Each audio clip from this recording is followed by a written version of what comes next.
agus fáilte arash to the Crazy House Prices podcast. I'm your host, Ciarán Mulqueen, and today we're talking all about the Vacant Home Grant. I have interviewed two guests, one who is waiting on drawdown and one who has drawn down. This has been a huge topic on my Instagram page over the last while. If you're unaware what the Vacant Home Grant is, it's basically a grant that owner-occupiers can get when buying a home that has been vacant for 2 years or more. I think it has since been extended to somebody if they want to buy and rent it out also. The standard grant is €50,000 with a top up of €20,000 when the property is confirmed by the applicant to be derelict. So there's potential there for €70,000 of a grant if you buy a derelict property that has been vacant for 2 years. Now, there are a huge number of issues with the grant and how it's operated, as usual with a lot of things the government are doing when it comes to housing. They kind of rush things through without figuring them out completely, which I understand. You know, they need to tick boxes and they need to try and get stuff done, but sometimes it just causes a lot of teething problems. So, for example, just 100 of more than 6,000 applicants for grant aid to refurbish homes under the government scheme had been paid out by the end of last year. Now, that's according to figures from the Irish Times. But one of the biggest issues seems to be conflicting information depending on which council you're dealing with. So there's also the issue that you need to have the funds up front and you get reimbursed at the end from the council once everything has been inspected, and it's proving really difficult to get the inspection. It's also, you know, not everybody has access to €70,000 or €50,000 or whatever it is. If you're doing a renovation, it's likely going to be costing more than that anyway, especially if you're in Dublin. But there are lots of other problems, and I've been getting a lot of complaints from people who are going through the process, but it's not all bad, as you'll hear later on in this episode. There are lots of helpful tips in each conversation, so I recommend grabbing a notepad or opening your notes app on your phone and taking down details or timestamps to refer back to. That's something I do, and I know I'm listening to something that, you know, might require 1 or 2 listens. Rather than listen to the whole thing, you can just take timestamps and get back into the bits that really are applicable to you. Also, really make sure you listen to the outro at the end, as I have a very important tip for you if you're currently looking at buying a house and it's being advertised as being eligible for the Vacant Home Grant. So let's get into it. First up, we will hear from Eleanor and get her experience, as she is still waiting to draw down the funds. Hi, I am just going to pause the podcast for a second to talk to you about some sponsors of the Crazy House Prices podcast. This episode is sponsored by Daft.ie. Daft is Ireland's #1 property portal. Daft has the most properties available for sale and rent and is the preferred national property website amongst consumers in Ireland. So Daft.ie's core vision is to make buying, selling and renting property better for everyone in Ireland. So Daft's mission is to simplify each step of every property transaction in the Irish market to make buying, selling and renting in Ireland simple. That's why Daft.ie build innovative tools like Offers by Daft, an online real-time offers platform that provides never before seen transparency for the Irish consumer when buying a home. Are you looking to buy? Maximise your chances of finding your dream home by visiting Daft.ie, Ireland's #1 property website. Okay, Eleanor, thank you so much for coming on the Crazy House Prices podcast to talk to us about your experience with the Vacant Home Grant. So if you wouldn't mind just letting us know which council are you dealing with when it comes to your grant? Yeah, I'm with Dublin City Council. Okay. And where are you in terms of, are you at application stage? Have you done the work? Are you waiting on drawdown, or where are you? I'm waiting on drawdown and have been waiting on drawdown for nearly a year. Right. So, right, we'll get to that. That's absolutely insane.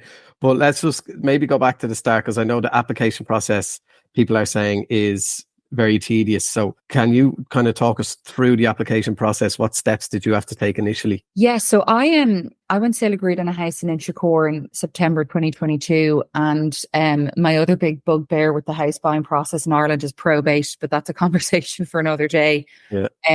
But because the probate took so long, I was, at the time when I first bought the house, Dublin City Council wasn't it wasn't on the list for the vacant property grant, and by the time the probate cleared and I bought the house, it was. So I think when I started filling out applications in late 2022. And I think back then you nearly had to get quotes from all the builders for the work, which I think still is the case. Yeah. But I definitely remember the application form changed at one point and I had to refill everything out.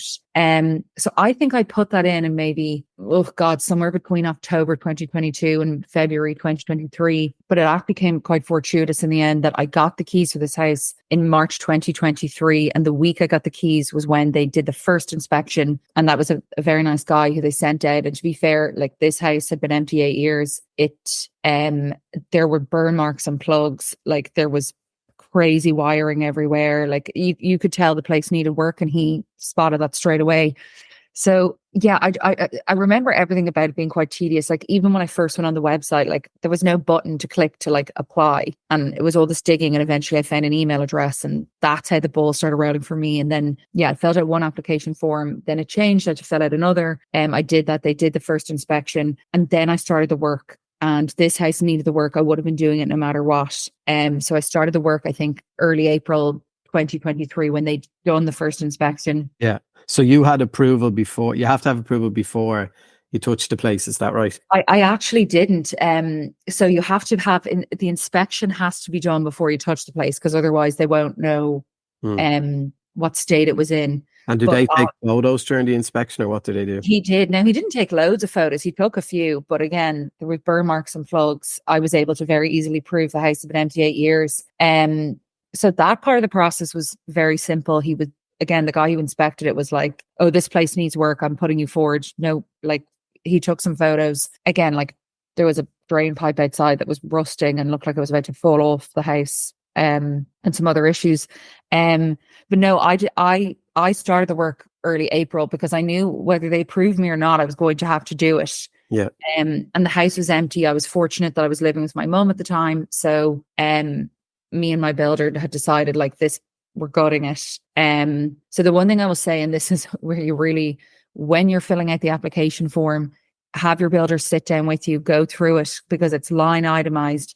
And you need to have every single amount correct, because later when you go to get the money, they're going to go through with the fine tooth comb. But sorry, I'll just say, so the kind of step-by-step process for me was I had the first inspection late March, started the work early April. I didn't get the approval letter till mid-May of 2023, and I was approved for 30 grand. And by that time and point, the amount had gone up to 50. Yeah. And I said, "Oh, can I get approved for 50? Like, I spent much more than 50 renovating the house top to bottom." And I was told, "Oh, you'll have to reapply and start again." And I didn't, because the work had already started. I didn't really know how that was going to look. And because the process had been a bit confusing, I just felt, don't look a gift horse in the mouth, take the 30 grand and keep going. So I think in mid-August, I contacted Dublin City Council and said, "Right, the work's nearly done. Can we book in a second inspection for sometime in September?" And they came back and said, "That's fine." And that again was an easier part of it. We got a date lined up. Now, the only thing I found a tiny bit annoying was they sent a different guy to do the second inspection. And I was like, "You did not see what a shit heap this place was before." Like, but and again, like any renovation, I'm sure, it's a lot of the work's in behind the walls, but I gave him a full tour, showed him all the changes, and he took some photos. But again, sorry, I've been told by Dublin City Council, document everything, photos, videos. Obviously, you're going to have your receipts. But they were like, take progress imagery and video, which I was doing. So he was like, "Oh yeah, like, the place looks great. This is all fine." But he had a printed copy of my application form, and he said, "Oh, now everything you put in this, they're only going to give you the amount you said. So if you said replumbing cost 5 and you actually paid 7, you're only getting 5 back." Okay.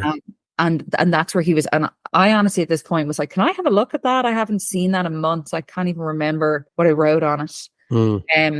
So the one thing I would say, again, this is my like hot tip to anyone doing this application process: sit down with your builder, do the application form together. I would add 20% to every predicted cost just to cover yourself. But if you say, again, rewiring is going to cost 10, even if for some forsaken reason it costs you 15, you're only going to get 10 back. And everything has to be in the correct area. I kind of threw down a lot of things that I knew I was doing. I did have quotes for a lot of it, which was good, but some of them I was kind of guessing estimate. And he said, oh, they're only going to give you back what you, again, wrote to each section. So I had my second inspection in September. I still don't have the money. So it's, again, we're 10 months later. I think around Christmas, I got asked for my IBAN and my solicitor's contact details. So I was like, oh my God, it's coming soon. And so at that point, I've been waiting 3 months. And every time they contact me, might I add, I get back to them straight away. I do whatever they ask.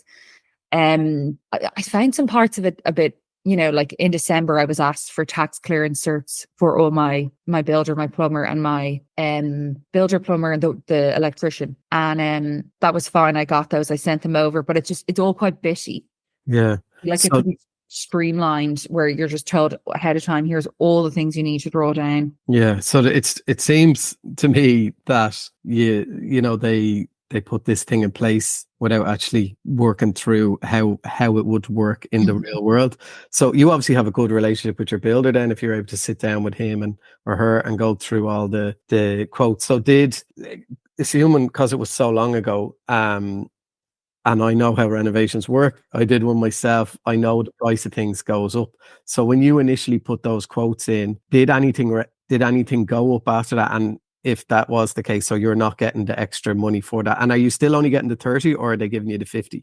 No, so they're only giving me the 30. And also they're now only trying to give me 20 out of the 30 based off my application form and the receipts, which is crazy because the replumbing, the rewiring, and then a huge part of the kind of actual building work, pulling down the walls, rebuilding them, all of which is covered by the grant. Those 3 things literally come to 29,300. And I have those 3 receipts. I have tax clearance certs for all of those people. I'm like, can you just give me 29,300 and let's call it a day? But because my application, again, I didn't itemize it exactly, specifically correct me. Like there's a section for substructure. This is what I'm saying. If you're going to go for this grant, get your builder to sit down at the beginning, go through everything. Again, I had quotes for some stuff, but they're now being kind of sticky about the money. One quote, at the moment, they didn't. So when they came to me at 20, I was like, can you give me a breakdown of the costs? How does this work? Then they did give me that, and my plumbing isn't on it. And there's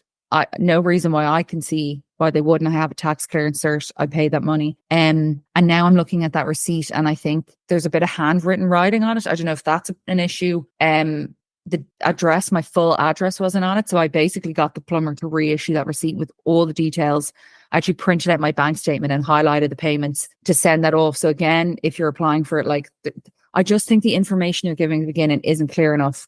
Again, sit down with your builders, make sure you're hiring people who have tax clearance certs and are going to give those over to you, which is fair enough. Like you have to use reliable suppliers who pay their taxes, whatever. And then it's just that timeline to the money. Like it's been coming on a year since my second inspection. You could go weeks or months without a reply or an update. You really have to chase stuff. This is insane. That's insane. Nearly a year. Nearly a year. And then it's again this thing of I have valid receipts from valid suppliers coming for valid works that's covered by the grant, coming to the exact amount I was approved of. But because my application is, the itemization is slightly off, I'm being really argued back on this. I'm getting stressed for you. I know. That's insane. Like we all pay so much taxes. I pay so much taxes every year. So I just feel like the reward of paying taxes is grants and stuff like this. And I was very fortunate that like all of those suppliers, because you have to pay everybody up front and obviously you get the money back. And I, thank God, was able to pay all of those people, but only because I could borrow money from my mom, who I now owe money to, who luckily isn't, she isn't banging down my door looking for it. But that's the thing. If you had gotten a loan out, say from the credit union, which is what most people are doing. Most people are getting loans from the credit union at whatever 8-9% interest. You're paying 9% interest on a loan for nearly a year now. Like that's thousands extra. Just because, like, have they given a reason why it's taken so long, or is there any? You don't have a point of contact or anything in there that you can just like ring. I do. And like, they are nice. Like, I just want to say, like, they're very nice on email. I feel like I've got Stockholm syndrome with Dublin City Council. Like they have all the power and I need to play ball, but I'm also like frustrated. It just takes a while for them to get back. But I know someone else who's doing a Dublin Dún Laoghaire, Roscoe County Council, and they're also waiting ages, and they do have a loan with the credit union, and they're like having sleepless nights over paying that back. I'm sure, yeah. At the 9% interest rate. My God. So it's just, again, to anyone who's going to do it, like if and when I get the money and it's all worked out, it will be great. But it's just, it takes so long. And again, I'm very lucky that my mum could lend me the money. So your main tip would be, having gone through, nearly finished going through it. We won't go into the details about the renovation. That's a whole other topic. But I know the way renovations work. There's always things you don't predict. There's always costs and all that, and it's very stressful. I know I've been through it. It was a really thing to do. But that's again another topic. But I guess just focusing on the actual grants. And so your main tip for people then would be to sit down at the start, make sure the application is perfect, and sit with the builder and go through every single little deed. But what, like, a lot of builders maybe won't do that without knowing there's a full commitment there that you're actually going to go through with it, because you know. And also I didn't use a one-stop shop builder. I actually used a bunch of different suppliers. All of the electrician and the plumber and the builder, they all didn't know each other. They didn't. You project managed it, I project managed it. So that's why I think but I know some people who've just hired a one-stop shop builder who subcontracts all those things. So if that's what you're going to do, get that builder to sit with you, go through the grant. You're paying them directly, so they're not losing out. They're not the ones waiting on the money. Yeah. And then my second thing would be, for your receipts, when you're submitting them, make sure you're correct and full addresses on it. Make sure the date's correct. Just make sure everything looks really pristine. And then you also be asking for the tax clearance certs when you're finished with the renovation, because you're going to have to submit up-to-date ones of those for your suppliers, which again, if you're finding, I don't know, maybe some suppliers are not paying their taxes, you need to just make sure it's people who are going to be willing to give you that stuff. Yeah. So it's a lot of stress and it's a lot of waiting. I mean, when I get the money, I'll feel very happy. And I think it's a great initiative from the government to make people buy. Like I saw some gruesome houses when I was house hunting. This place was gruesome when I bought it, but the long-term potential is why I went. And so I have no regrets, and I just want the money. That's all. That's my final note. I want the money. Please give me the money, Dublin City Council. Well, look, hopefully the money comes in ASAP in time for maybe a little summer holiday or something. But listen, Eleanor, thank you so much for coming on and giving us your experience. Yeah, thank you so much. I'm going to pause the podcast for a second because I want to talk to you about a company called Financial Planning Matters. Their website is fpms.ie. This is a company that I know very well, and the team behind it are fantastic. It's a small Irish company that believes that financial planning should be accessible, easy to understand, and affordable for everyone. That's why they offer personalised financial advice that's tailored to your unique needs and goals. Their team of expert financial planners will look at your current financial situation and develop a personalised strategy to give you a roadmap to achieve your financial goals. It's not just about setting up a pension or investing your money. They'll consider all aspects of your finances to help you get to where you want to be. So that could be saving for your deposit. It could be knowing where to invest your children's allowance. It could be maybe you have loads of money and you want to know what to do with it. So their customer service is incredible. I've been using them for over a year now, and I cannot recommend them enough. So check out fpms.ie. Now, back to the podcast. Now we will hear from Tom, who has actually managed to draw down. Now I have Tom on the podcast with me now to run us through his experience with the Vacant Home Grant and how he got on with it. So Tom, just talk me through the initial stages, then the application, and then we'll get on to where you are. I know you've drawn down, so people will be really interested to hear that. So talk me through anyway from the start, your application process. What did you do with that, or how did you find it? So my application was put in November of 2022, and I got my initial inspection in January. And I didn't hear anything till the end of March. Then I got a second inspection at the end of early April, by two other inspectors. And then I got my approval letter in May. So there was nearly a 7-month gap between I got my approval letter. From application to approval, 7 months. And yes. That's the city council, is it? Yes. And in terms of the actual application, the form itself, did you do that by yourself, or how did you manage it with costings and all that? I done everything by myself. Bear in mind, when I applied, the grant became just available for the city scheme. It wasn't just a pre-Conant rural scheme. Yeah. So initially, I had an A to Z file that I handed in to the offices, and I didn't hear anything back. And then when I contacted the department for the grants and loans, there was actually no body looking after these grants because they were only new. The government announced them without actually liaising with the local authorities. Yeah, they have a tendency to do that with a lot of the schemes.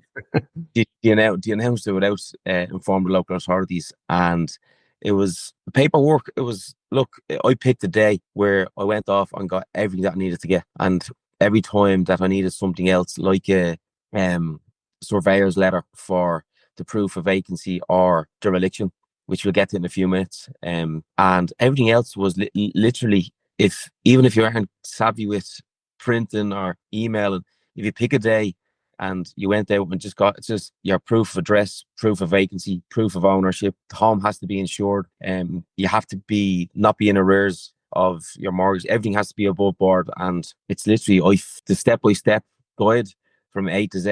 I had it in a file, and then I was really excited in November. December didn't hear anything. Christmas came as well, and January came, and we were just told they're putting a body of employees together to drive this on, and it was tough. It was tough, but if you asked me to shovel your garden for 7, 8, 12 months for 50, 60, 70,000, I'd shovel your garden every day.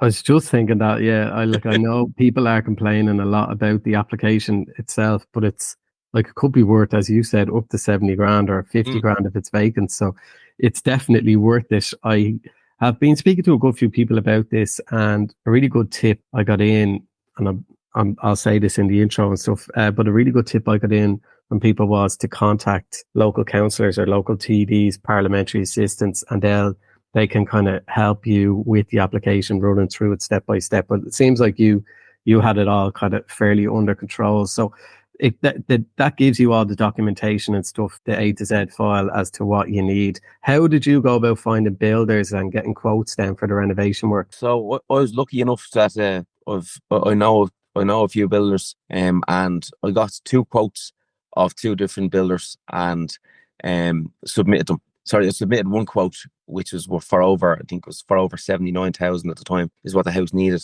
And I got a different builder to actually cover the work. He gave me a quote, a very similar quote to the other one. And once that was submitted, I just had to wait on my approval letter before I carried out any works, which there was a lot of confusion around this with local authorities, because some people were told on their general inspection, you will be approved, you can start your works, and then they were starting them and then told, no, any works started are not covered. So it's a headache for a homeowner. And I had some work started that they were covered when it came to it. You got it. So have they put any clarity on that since? Are you able to start, or are you better off just not doing anything until everything is approved? I think they take the whole big deal of home into account. If you have your windows and doors after your general inspection, and then they tell you that any work's covered, like there's no real loopholes in this, but they can't take 10,000 away if they've come out and inspected. It's only if they come out and the whole house, the kitchen's in, the windows are in, and they're like, there's prepaid for. It's like, tough luck, really. But it's I think every situation should be different, and it should be treated in a therapeutic sense with people's situations. And on the financial aspect of it, it'd be a headache for the local authorities and the government. But I personally think the money should have probably gone to builders that want to sign up to carry out the works, and they'd get paid in stages of the project. But it would be a massive headache. But I think that would be more feasible. Yeah. Or if they just funded it up front and gave you the money up front, it's a lot easier to deal with a builder then if you have the money, rather than you have to try find the money, pay the builder, and then you have to go try claim it back. I don't know. There seems to be a bit of a mess. It is a mess, but and every local authority has different rules. Yeah. But I know another person that got it, that actually the builder actually fronted the money. Oh, And they wow. brought, yeah. That's a nice Uh, builder. carried out the works and fronted the money, yeah. But it's very difficult that they're making this grant available to people that have only purchased a home that needs 150,000, and then they're saying, okay, you can get this grant, but you have to pay before you get it. Now they're after bringing out just this week the new local authority renovation mortgage loan, Yeah. which we're not going to go down a rabbit hole with that either. But if 2 years ago, if that was available, I would have been able to buy a home and got the loan on top of it and then draw down the grant after. So it's a messy old scheme, but at the end, I hope there's not cases in 2 or 3 years where their approval letters are gone in the bin and the home is still vacant. I hope that's not the case for people. Yeah, hopefully not. So when you got your quotes then, once you submitted your quotes to Dublin City Council, how long did it take for you to get approval? In May. I got my approval letter in May. In May, and you submitted your quote in November. Okay, Yeah. okay, so 6 months for Dublin City Council, but that was then. Maybe they're a little bit quicker now. Yeah, and I'm aware that it's a human decision of. It's a bit like drawing down your mortgage. It's not a computer system; it's a human decision, and it was nationally a new scheme, and the pressure from people on local authorities is probably unfair on them, because there's only 2 or 3 people actually managing this, and then when it comes to probably not owning the home in the middle of buying it, own it, but you're in arrears of your mortgage, there's loads of factors to not being able to draw down. Yeah. So your quotes then, when you were doing the building work, did I just know from our own one, I know the price of things tend to go up from when you get the quote to when you're actually putting the plaster on the wall. So how did any of your prices go up or your expenses go up unexpectedly? Yeah, well, I still owe some finance out to workers that were on the project. It's funny, it's a good question, because initially when I applied, it was 50,000 for the derelict and only 30 for the vacancy.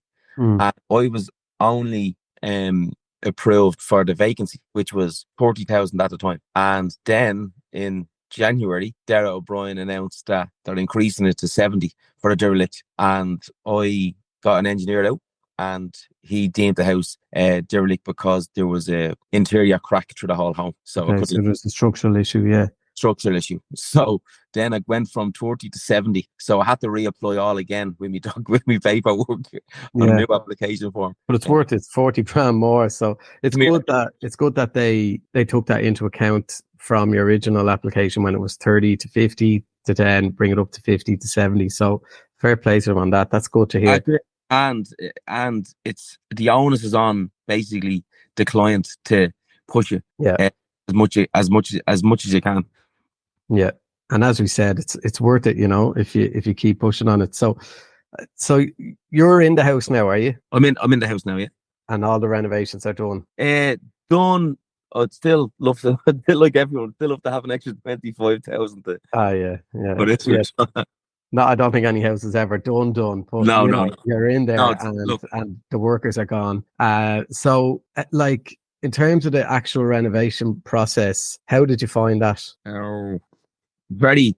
I wouldn't be savvy with construction or know-hows, or I'd be able to build a skip and wheelbarrows and dig and all that. I actually quite enjoy that. But at the time, I was working 2 jobs, and I like the fact is that I had no finance up front was very frustrating. Because I said yeah to absolutely everything. I was getting really amazing help from my friends and the builder that done it. But I just wrote with the punches, and I said, right, this is a stage of your life where you're at, of a young child, and I said, I just have to roll with the punches, and wherever it turns out to be, and this, I'll get over the line with this chapter, I'll deal with it. So it's lovely. Look, I'd still love to have it probably properly snagged, the back garden, the whole lot, yourself. Yeah. No, well, and it takes time. Yeah, fair play to you. That's great. So I guess we'll wrap it up. But what advice would you give to someone then who's considering applying for this, or whatever it's called now, whether it's called Creek Owner or Vacant Home Grant? I don't know what they're calling it nowadays.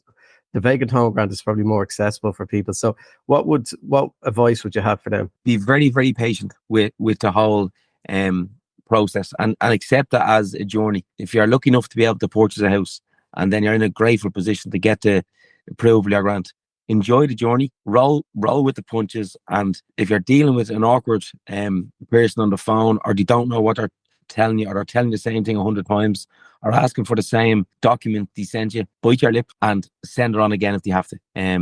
It's a great initiative. It's a great scheme. And if you're willing to help yourself and listen to people, because like 9 times out of 10, these people are there to help you. There was one lady that I was dealing with, and she was 100% in DCC, and then there was 2 others that I was dealing with who were really nice, but sometimes I probably knew more about the scheme than they did when I was asking. And I get that, because it was all new nationally, and people probably didn't even have a training day of what the scheme involved. But if you're in a position to get it, pick a day or pick 2 days where you religiously commit to getting your documentation in order, getting your communication in order with your builder or builders, or if you're doing it yourself, you just need your 5 or 6 builders with 10,000 VAT voucher expenditure invoice, and enjoy it. Because I still love to get me brand new sofa. I still love to get me brand new table. I haven't got to that yet, but it's when I'm sitting on my sofa and I'm there with me dog, or I'm just like this. How lucky have I been to get this? Love that. I think that's a great place to leave it, Tom. Fair play to you. No bother. Thanks. August Sinead Lahai on episode shut of the Crazy House Prices podcast. I hope this episode helps you navigate the vacant home grant with a bit more insight into what you need to do. Now, as I said at the beginning, I have a really important tip for you. So if you're looking at houses and they're being advertised as being eligible for the vacant home grant, make sure to do your homework. There are some agents who are using this grant to bump up the price of homes, and some are claiming they've been vacant and are eligible for €50,000, and people are only finding out then after going sale agreed that the estate agent wasn't exactly telling the truth. So what you can do is you can contact the ESB. So one of my followers did this after being sale agreed on a property and finding out it wasn't actually vacant. Someone was in there for a few months during that 2-year period, which meant it doesn't qualify. So for the next home, what they did was they rang the ESB, and they found them really helpful, and they just quoted the MPRN number and were able to confirm low energy usage over the 2 years, and that was able to confirm vacancy then. So what you can do is you can get the MPRN number from the BER cert. I know that's a lot of letters. The BER cert on the SEAI website, some more letters. So if you go to seai.ie, there's a search function there for BER certs. So any house you're looking at should have the BER number in the advert. If it doesn't, contact the agent, because legally they're supposed to have that in the advert. And if you put that in, that will give you all the details. So you'll be able to get the MPRN number from that, and then you'll be able to ring up the ESB with that number, and they'll be able to tell you about energy usage. Or what you could do is just ask the agent for it, and or you could, even better, you could think ahead, and when you're going to the viewing, have a little look at the fuse board and at the energy meter thing, and just take it down. That will really help you in the long run. Another tip then is help with the application form. It could be worth contacting your local TD, their office, or a local councillor, and often they will have they themselves, or they'll have someone who works for them that can run through the application form with you and help you out with it. So that's it. I hope you found this episode helpful, and please, if you're enjoying the podcast and my Instagram and you want to show your support, head over to patreon.com/crazyhouseprices. Your support not only helps keep this podcast and the Instagram page going, but it also gives you exclusive access to bonus content like detailed Q&As where I answer every single question sent in. Plus, you'll get the unique opportunity to engage with my community of over 104,000 followers, asking them questions that Google just could never answer for you. Also, my book, How to Buy a Home in Ireland, is available nationwide. Just Google it and you'll find it in stock somewhere, or rent it from your local library for free. I know Dublin City Libraries have over 100 copies.